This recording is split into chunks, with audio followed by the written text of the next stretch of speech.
live. Our PC is not working at the moment. PC's not working. Yeah, there's this camera. And I gotta find something to set the phone up. But yeah, the live stream on the computer's not working. Not working at all. You gotta turn the camera around. Yeah. Hang on here. Hang on, we're getting here. No. Not gonna work.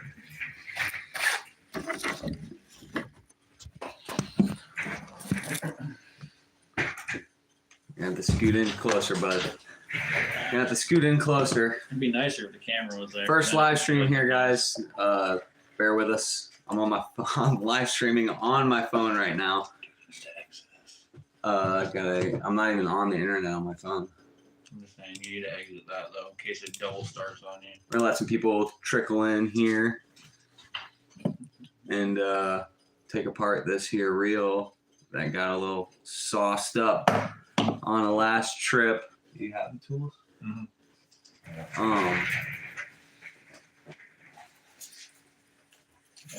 The bits are out. Got the tools and everything. We're gonna take apart this reel and see the damage we got stripped out. If you guys watched one of my last videos, I think it was 2 videos ago. Casey was fighting a big old jack and this thing skipped a tooth or something. So and now he's having problems with it. Can't get it to lock up right. Take it apart and see what it looks like.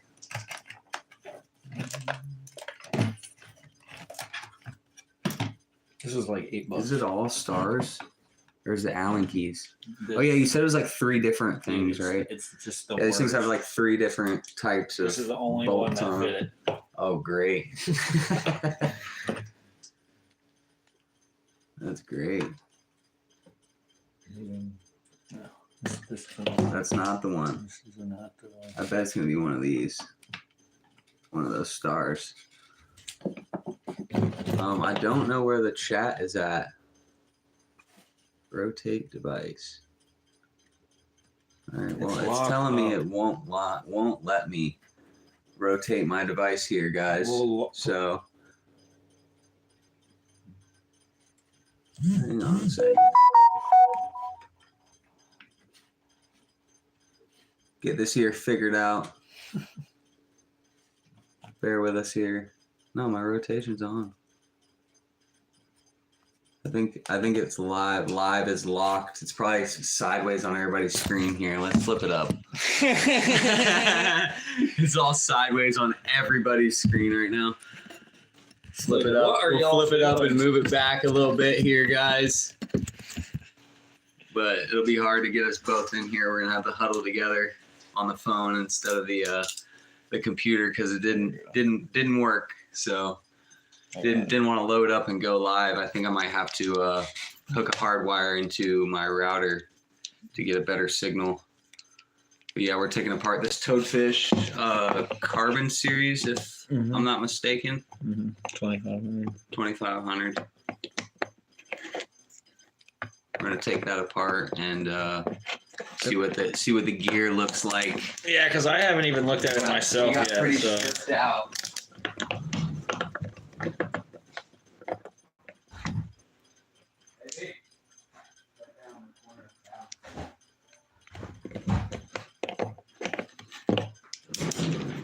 Yeah, internet is a no-go. Had to jump on the cell service here. We're gonna get into the topic, the red tide topic here in a minute. We're just letting some people get in and taking apart this reel. If I can take it apart. If we can take it apart. If we can take it apart here. Or one screw in. I also had a Penn Spinfisher 3500 do the same thing. It was stripping every time I tried to hook a fish. It would just. I don't remember which one it is. Oh, it's that one. It's that one. Found it. It's that one. Found it. Found it. Appreciate you guys tuning in, watching. We are planning to go down to Goodland, 10,000 Island area this weekend. Saturday, we're going to go down there. My car's out of commission, unfortunately. Yeah, why don't you tell them why? I got a broken motor mount on the GTI. Not from pulling the boat, though. Not from pulling the boat. Too many yeets. Just banging gears too hard. Broke a motor mount, an aftermarket motor mount at that. So, yeah, in the meantime, while that's getting fixed, got Casey's truck to pull the boat. So we are planning to go down to 10,000 Islands this weekend. Hopefully we can get on some good fish. I'm thinking about running down past Pumpkin Bay. I think I have the range. In my last video, when I ran from Pineland all the way down to Tarpon Bay, it was 14 or 15 miles just down to Tarpon Bay. And I also went into Ding Darling Park, ran back up to Regla, a couple of spots around there, and still had some gas in the tank, although I did bring a 2-gallon extra gas tank. But still had some gas in the tank, and I think it ended up being like almost a 40-mile round trip. Was just me, so a little lighter on the load. But I think we'll be able to make the trip down. I think it's only about 10 or 11 miles down south from Goodland, where I want to start our fishing at Saturday. So we should have the range. Should be good.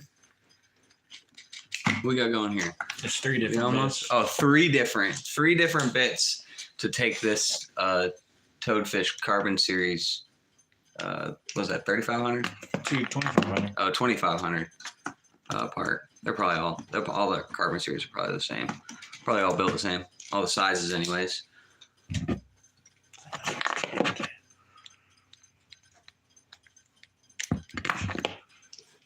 You got a flathead? You can use a flathead on it. Sure. I wonder if I can bring up. I'm gonna try to bring up the Side view. chats here. That way I can see the chats better. Tom, let's go. Hey, let's go. I think I can write too. No, not on my phone. I can write on the computer, but I don't think I can write. What do you need to write? Just I talk. think I can. I know, but I think you can, on the computer you can write on there on the board too, like a pinned message on the top. Yeah, I also have not great information from Pineland myself last weekend. I mean, that's just me. I know some other people that did well out there, but I did not do good. In Couple of reports are good, you know. Sometimes good, sometimes not good. Oh yeah. She's saucy. Ooh. I mean, you got the cover loose, so it's Ooh. bound to do that with the cover loose. What's she looking like? Like there's nothing wrong with it. Let's see here. Still got grease in it. Yeah, it's fresh. I don't see any markings in There's the nothing. teeth. Was it just loose? That one looks a little. Yeah. Yo, you can. Oh my gosh, you can. Is it bad right there? You can feel it right there. You can see it and you can feel it. If you put your finger on the gear and rotate it, you can feel the trough. Oh. In the yeah. You can feel the trough in the gear. I'm not sure if these Toadfish Carbon Series are CNC gear or not. I'm not sure, but it definitely grinded down a tooth. Is that the only spot, or is there more spots? Well, that's the only spot right there. Yeah, we Damn, you can see it when you look at it. You can see it. So It's like shiny. It's like the extra shiny spot right there. At the top. Yeah. That's like ground down. 3 months I've had this thing. I dunked it 3 times, took it apart twice, and re-greased it and re-cleaned it. There's no corrosion in there right now. You can see yourself. There's no corrosion in there. So there's no real reason why that should even have happened. If it's not a CNC gear, it would have happened because they're notorious for doing that. Because it's not really the best material they use for them. But yeah, definitely ground down right there on that shiny part right there.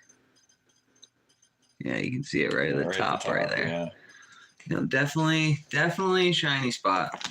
We don't have a fishing content video coming this week. I didn't get out this past weekend. Had some stuff going on. Couldn't get out on the water, but it's all good. We'll get out this weekend.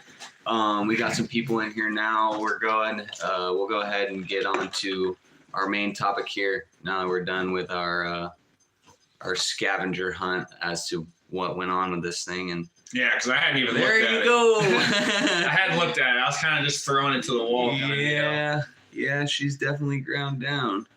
Yeah, I guess it's time to buy a fucking pen. Yep, gotta get a pen. Team pen or get out.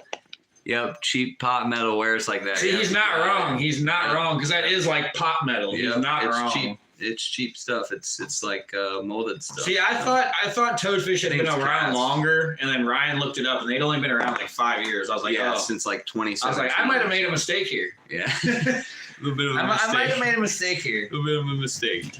But a little picture fell on back there. All good. Yeah, we'll get on our main topic here, guys. Red tide. Red tide gets a lot of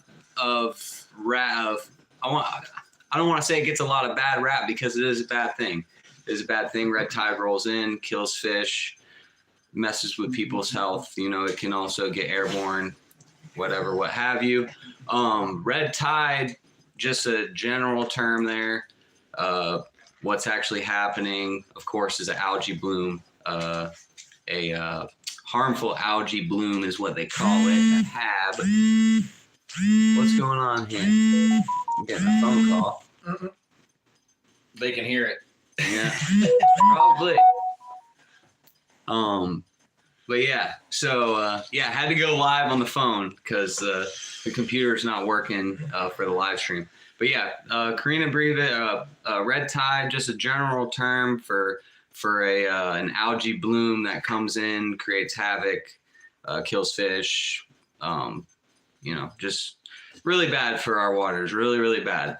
The main culprit, however, is Carina brevis, the certain type of algae that ends up blooming commonly in our area, mostly known for. We can hear it. Mostly found between Clearwater and Sanibel. Of course, we always end up getting the bad stick of it. And I think it has to do with a lot of things. But actually, before I go any further, I do want to disclose I'm not a scientist or. These are all just conspiracy theories. This is all just our thoughts on the thing. I've been fishing out in Sanibel for, like, I think around 3 years. I've been doing the channel. I've been out there almost every weekend or every other weekend, at least out there once a month at that. I've seen red tide a couple times. I've been fishing Pine Island since I was 15. Yeah, we've seen red tide it's not fun. number of times. But yeah, we kind of get the bad stick of it. Tampa area down to Sanibel always ends up getting the bad part of it. Carina brevis actually originates way off, well, not really way offshore. It can be way offshore, but it actually originates 11 to 40 miles or something like that offshore. Then the wind and stuff will actually bring it in, wind and currents and stuff. The reason why I'm thinking we got it so bad recently, we got it real quick. We did. We got it fast. It came in fast. Yeah, it came in real fast. I think there was one big reasoning to that. After Ian, there was tests done and reports that they were getting red tide, they were getting Carina brevis readings above normal after Ian up in Sarasota and I think Manatee County is the next one up. But yeah, they were getting tests there that were showing Carina brevis in the area. And then we unfortunately had Nicole roll through, which was pretty bad for us. and it basically fishing wise it was fishing wise it was bad for us, horrible for Daytona. The way the wind ended up coming across the state and off of that storm, it ended up pulling all that we're thinking it ended up pulling all that red tide down from Sarasota County and stuff like that, where it was already happening. In my opinion, I still think that it's because Nicole came in and she changed that northern wind pattern. So instead of it flowing, now it's just cutting down. It's cutting straight. It took a straight shot down to us, basically, with that wind flow that Nicole shed off of the outside of her storm. Add that along with our still somewhat contaminated water from Ian's flooding, and you got fuel to the fire. I mean, we already know Carina brevis is a year-round thing. It's always found in our water. To what extent is what pinpoints what's going to happen. The releases from Lake O and the river, of course, aren't good because those waters have they're rich in phosphorus and runoff, all kinds of stuff. Oh yeah, from runoff from the orange groves, the sugarcane stuff, all that stuff ends up going in the river, gets nasty, comes down. It's basically like you're giving steroids to the algae blooms, and that's why we end up getting it so bad. Right now, they are always letting water out of the river. I don't think they're doing any big discharges right now because we didn't really have that much of a rainy season. I could be wrong. I haven't checked to see if they are doing any big releases. Yeah, I don't know how much they're releasing out of the river right now or not. They always got like one gate open or something like that out of the river, but that's just regular flow stuff. Yeah. But yeah, our still somewhat contaminated water definitely contributed to what's going on. Plants today release 1.5 foot of water from Lake O. Oh, great. That's not good. That's not good. It's good that we're going to 10K this weekend. I'll tell you that. Yeah, we will be going to 10K this weekend and probably for a couple trips. Our plan is to kind of dodge it. Yeah. So basically, what I said was we should, since it's so bad where we are right now, we should basically just go south where it's less. Because it's still heavy up north. It's still plenty red up north. It hasn't even fully made it down here yet. So we have at least a week or 2 weeks worth of fishing down south. And then hopefully by that time, it'll be cleared up in Charlotte Harbor area, basically. Like around over there, hopefully it's clear by that time. If it's still hanging around by then it's going to be a problem because then it's going to be here until like spring. Yeah, so there's basically 4 stages of Carina brevis. You have your initial bloom, then it'll roll in. What's the prediction for January, February timeframe? It's really hard to tell for that. Really hard to tell for a time frame. It all depends. That's what I was just about to get to. There's the 4 stages. You have your initial bloom, and then when it rolls in to a coastal bay and gets a bigger bloom, it'll start affecting wildlife, stuff like that. That's where we are right now. And then you have your I can't remember what they called it, but basically saying the next step is whatever the winds and the tides do. And I think a big reason why red tide or Carina brevis sticks around our area so long sometimes is because we don't have much tidal flow compared to like 10,000 Islands or the other coasts where their tides might be like 3 feet. Sometimes in Pineland, we're lucky to get a 2-foot tide. So that definitely contributes. The wind is also going to be another factor. If the wind is blowing hard, it's going to blow it out of here quick. But if we have some like real light windy days, it's just going to sit there and fester and just kind of continue to bloom. Kill everything. Yeah, hopefully not. But yeah, that's what's going to happen in the end game. January, February is pretty. That's a good little bit away. hopefully, That's what I'm thinking though. Is like hopefully end of January. yeah. So last year we had a similar bloom. It was around this time of year, and it wasn't too bad. It wasn't too bad. It wasn't even bad. But we did have Ian's flooding. Ian's flooding brought a lot of bacteria and just runoff. And I mean, just think about your neighbor might throw some fertilizer in his yard if he's next to the water or whatever, what have you. And, the runoff from that kind of stuff from everybody. Think about, the whole block or the whole city. It's that kind of stuff is definitely gonna make the bloom even bigger with the more contaminated water. Hopefully it blows out of here soon. Like I said, last year wasn't too bad, but we didn't have a storm like this where we had nasty flooding and water, sewage water. The reports for fishing, however, have been good. Yeah, actually. I've seen I follow a couple of charter captains on Facebook.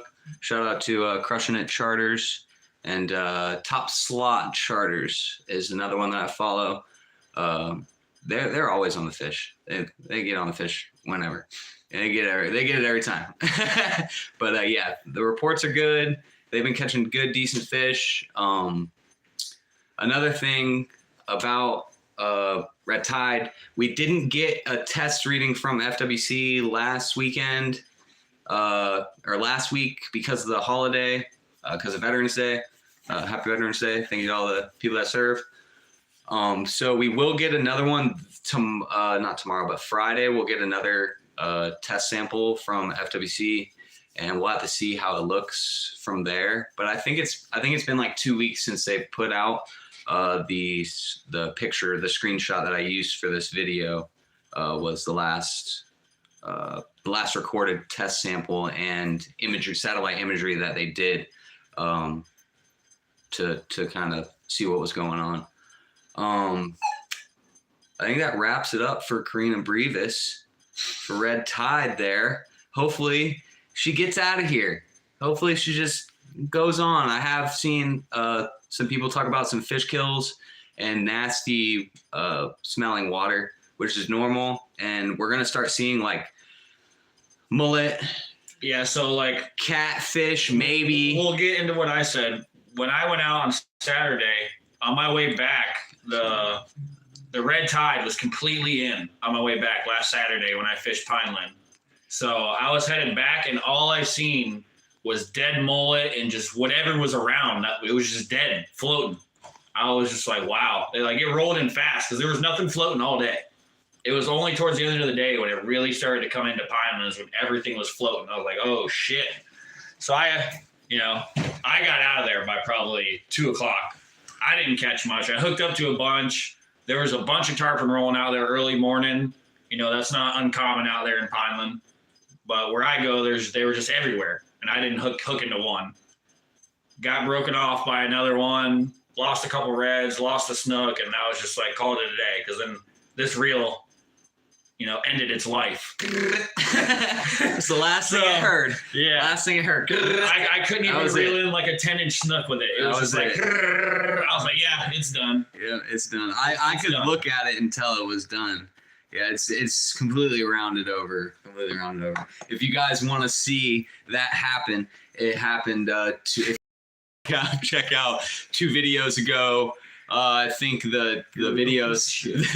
I think the video is titled "Redfish, Snook, and more," and Chuck while fishing 10,000 Islands or Goodland area. It's my last video too, not my back to Sanibel video, but the video before that. It was a pretty good video. It was pretty funny. So yeah, make sure you guys go check out that and see that because it definitely made it in action. You can hear it from my GoPro to the back of the boat. To the back of the boat, which ain't that far. If you guys, it's like 3.5 feet, 4 feet. It's probably about 6 feet from where he's at. On Monday, ran from Bull Bay, then to south end of Cat to Deathfish everywhere. Yeah, we're gonna see. Yeah, so It's gonna, like I said, so that Carina brevis, it starts offshore, it moves inshore, and then it'll move back out. So yeah, the water will be clear. I did see a comment on my post earlier to the community. The river in Matlacha might be very productive. Oh yeah. In the next couple weeks, with the red tide pushing in.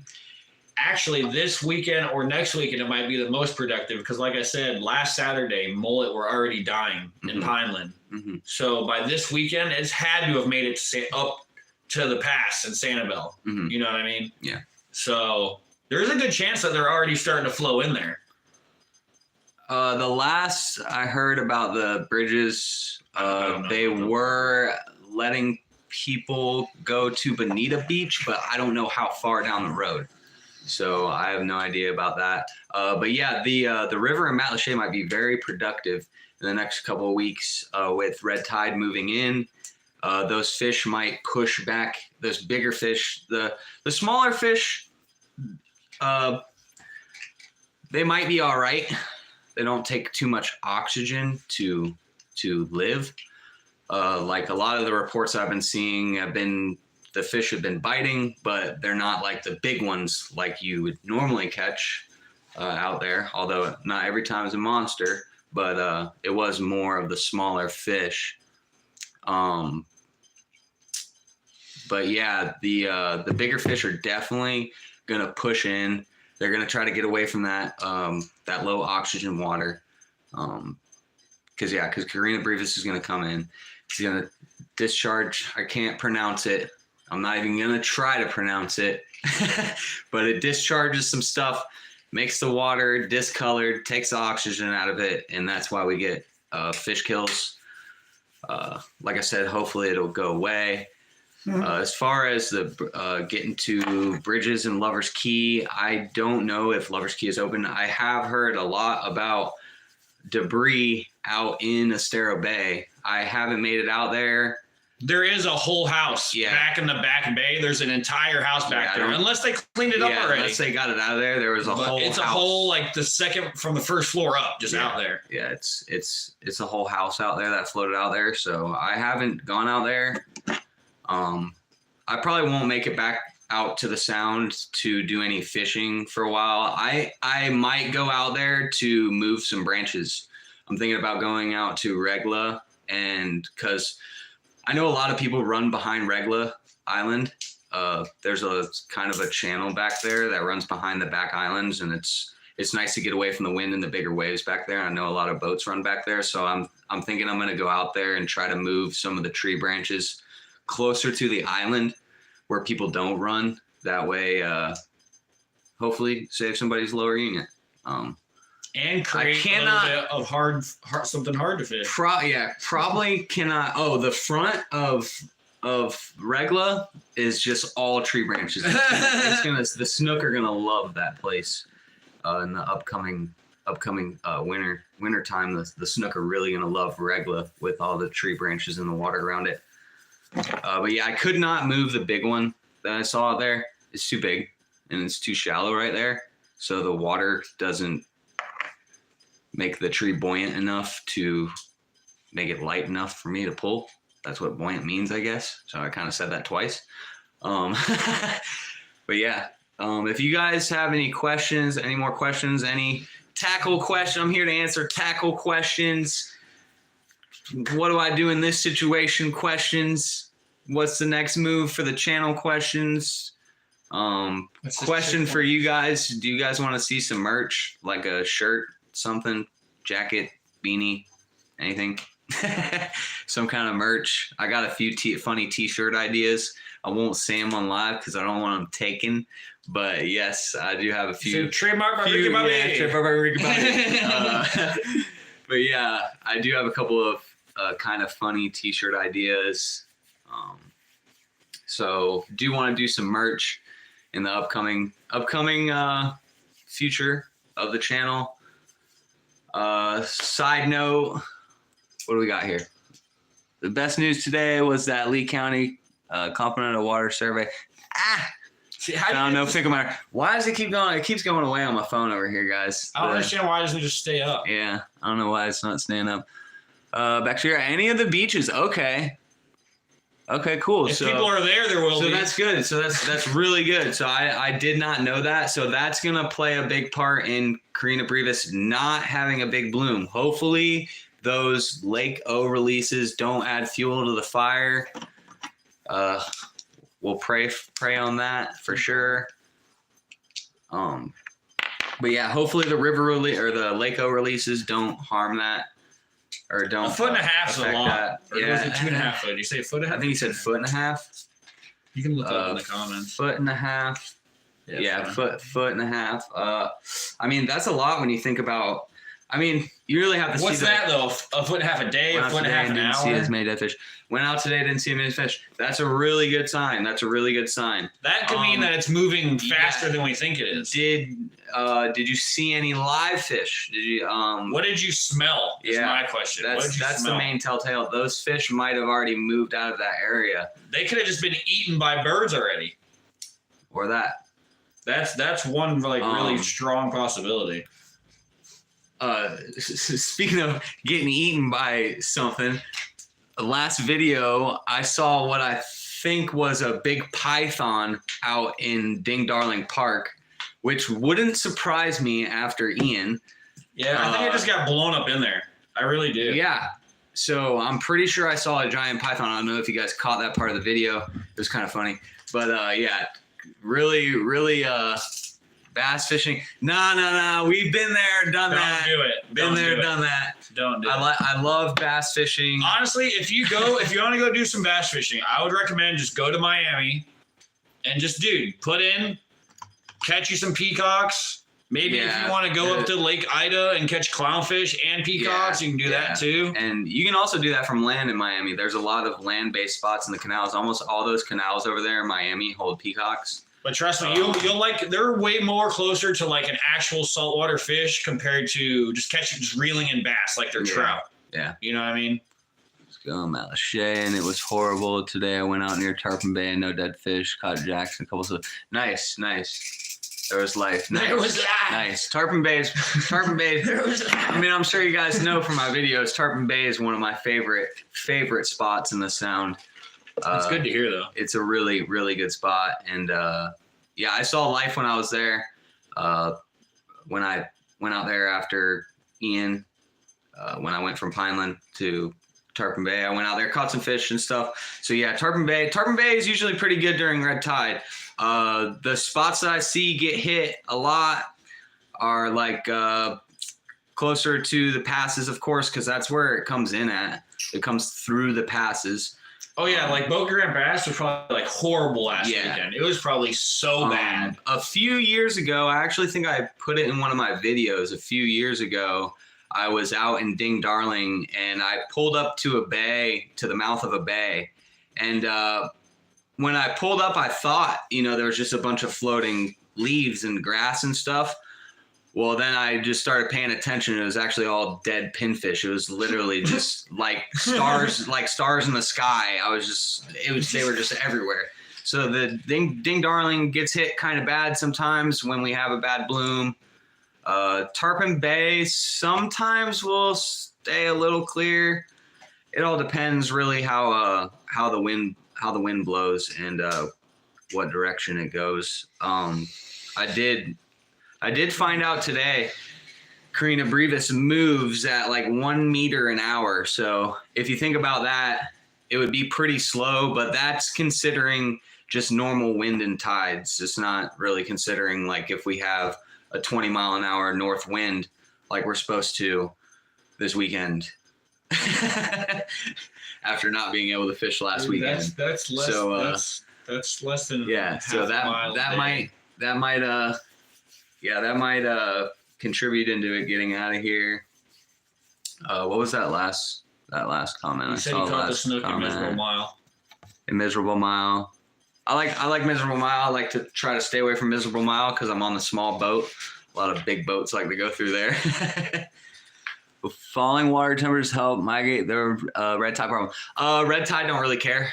It don't care how cold it is, how hot it is. I don't think temperature will matter. The salinity, although it does prefer salinity, saltwater, it will bloom in whatever it wants to. If it's got the food to eat and is able to do its thing, it'll do its thing. I don't think the water temperatures. But however, that part of the season does bring in the heavy winds. So that's one of the things that contributes. Well, that's good though. We want the heavy winds. Because the heavy winds are just going to get it out of here. Yeah, it's going to get it. Well, depending on what way. We want that like... we want the southern wind because it's already coming southern. So just keep it, get it to the tip, push it out to Cuba, open water, get it away from us. Get it back offshore. Those offshore fish have a lot better chance of getting away than our inshore fish do. Correct, because we're in 3 to 10 feet of water inshore compared to 20 to 60 feet. Those offshore fish migrate around that red tide. I mean, you might see a couple of dead fish out there. Maybe, yeah. But they'll mostly get away from it. I mean, the reef fish, they'll die off. They'll die. They'll kind of stick around, but the pelagics way offshore and stuff, they kind of get away from that stuff. They're always moving around. So, 10K this upcoming weekend. If you guys got any more questions, I try to reply to every comment. Sometimes the YouTube app on my phone doesn't let me know. I can hear Stephanie's telling Callie. She's big. Going to lay mullets. I see your hat. Yeah, I'm a big Cletus guy. I really want to go fishing this weekend. So I didn't get to go fishing last weekend. See, here's the thing though. We can watch lay mullet while we're fishing, so I feel like it's like a win-win. I'm a Cleater Crew member. I paid for the year-long live stream. I think I just found out today, which this is news to you. I just found out today that the Friday night shootout, drag racing shootout, is not on the live stream. Wait, why?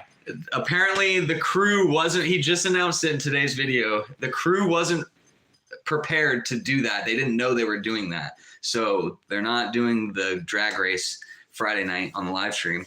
So I might go up there Friday night with my buddy Matt. But as far as Cletus and Cars and lay mullets, probably just sticking to watching on the live stream. I can always watch on my phone if we're still out and about on the boat on Saturday, and Sunday I'll be home, so I'll be able to watch lay mullets. It's later in the evening, I think the time is. So. I think it starts at like 2 or something, doesn't it? But yeah, big Cletus follower. Honestly, he was one of the bigger influences in me starting the channel. Kind of an idol, if you may say. But yeah, definitely a Cletus follower. Taking these pictures. Yeah, taking the pictures out, man. Taking the pictures out. But yeah, we're gonna end this off here about 40 minutes in, unless anybody has a last minute question here. I don't think there's any. I don't see any last minute questions. So yeah, I do apologize if I miss anybody's comments on the videos. I do appreciate all of you guys watching. It really means the world to me. I mean, I really appreciate it. Keeps me going on uploading the videos and stuff. So make sure you guys check out the other content I got on the channel, other videos and stuff on there. Some of my older videos have a lot of cursing, so make sure you watch around seeing those videos around your children, because my older videos are pretty cursy. So we have cleaned that up a bunch though. But for now, until we post next week, thanks for watching, guys. Thanks for tuning in, and we will see you next time.